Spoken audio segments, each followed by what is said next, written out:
Hello guys, tara samahan niyo ako gumawa ng Lebanese bread to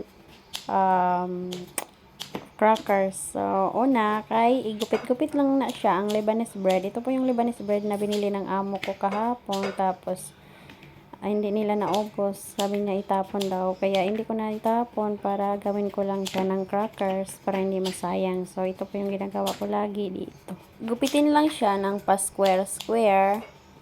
Yan, ganyan po yung ginagawa ko guys. Kasi sayang naman pag itapon. Tapos hindi pa naman to damage kasi kahapon lang to.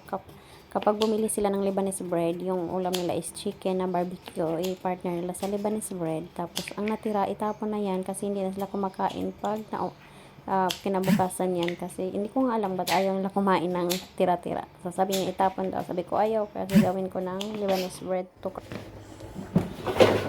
And then, alagay sa air fryer. So, siya lagay sa air fryer. And then, mantika. Okay. And then, za'atar.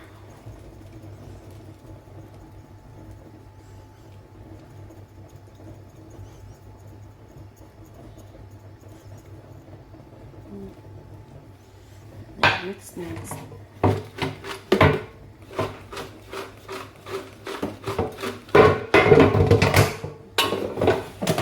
With 10 minutes.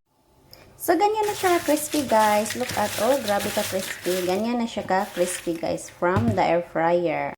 Eto na oh guys. So, grabe ka crispy guys. Ginawa ko na from Lebanese bread to crackers. So, ganyan siya ka crispy, oh. Ganyan siya ka crunchy.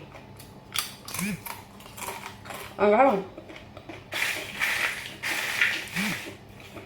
Hot. Ito po yung favorite ko guys. Kasi ang daming Lebanese bread dito nila. Tapos mag-order sila ngayon. Gusto nila itapon yan. Hindi pwede magbukasan ng mga Lebanese bread dito. So ang ginagawa ko guys, hindi ko tinatapon. Ginawa ko siya ng crackers.